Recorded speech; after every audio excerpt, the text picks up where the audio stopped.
Welcome to the Real News Network. I'm Jessica Devereaux in Baltimore. With the increase in domestic production and the stigma of pipelines, railway companies are shipping 25 times more crude than they were 5 years ago. These tragedies were caused by negligence on the part of the oil and train companies, according to oil spill expert Scott Smith. Let's take a look at some of the footage that they captured in Alabama. Public Herald received this footage from John Wathen, capturing cleanup of an Alabama oil spill, where a train carrying 2.7 million gallons of North Dakota Bakken shale crude oil exploded, spilling into wetlands just outside of Aliceville on November 7th. With us to discuss the Alabama spill and what's behind these disasters is Scott Smith. He is the founder and inventor of OakFlex technology, a reusable sponge that absorbs oil-related toxins and repels water. Thanks for joining us, Scott. Oh, you're welcome. Thank you. So glad to have you back on. Let's talk more about the cleanup and the EPA's role. Who is responsible for cleaning all of these spills? Well, when there's a spill, it's called the responsible party. In the case of the recent Alabama spill, it's the Genesee and Wyoming Railroad. And the EPA serves as what's called as an on-scene or on-site coordinator. And right now, the oil is continuing to spread. We saw some in those pictures. Where is it actually going? Well, we don't really know, and that's why we're testing the water column and the water column with a technology that basically uses biomimicry to detect how the oil and related chemicals are accumulating over time.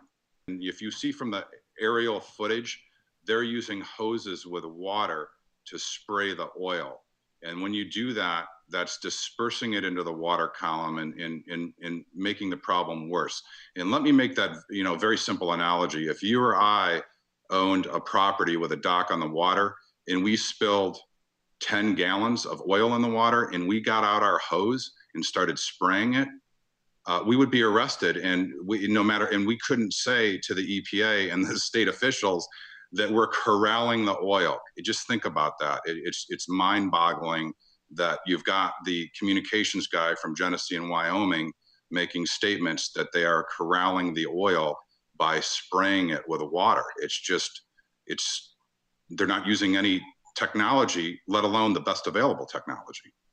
You're going to have people watching this saying that obviously you have a product that aims to contain oil spills, and you're criticizing what's currently going on. What would be your response to those people?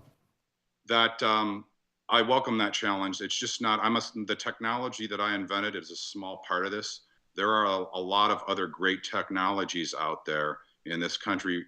Despite the disasters, it has not prepared to deal with the disasters. And for 40 years, all the new technologies, not just mine, are being blocked because the stakes are so high with these oil spill contractors.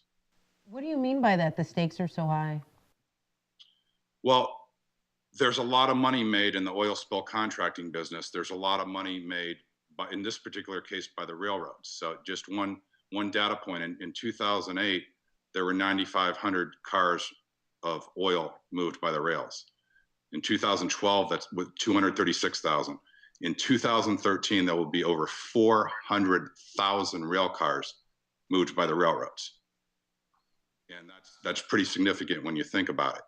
And what I mean about how this is working, and I saw your interview with Peter Buffett, and I happen to agree with him. His book on the New York Times bestseller list, he quotes Albert Einstein and said, Albert Einstein said, you can't solve problems with the mindset that created it. So that's what's going on with this oil spill business, whether it be the railroads, the oil companies, and the network of contractors. Yeah, we actually haven't interviewed Peter Buffett yet, but we do aggregate some other interviews on our site. But we'd love to have Peter Buffett on, putting out the invitation. Well, we certainly welcome you guys to come and join us in studio. Thank you so much for joining us, Scott. You're welcome. And thank you for joining us on the Real News Network.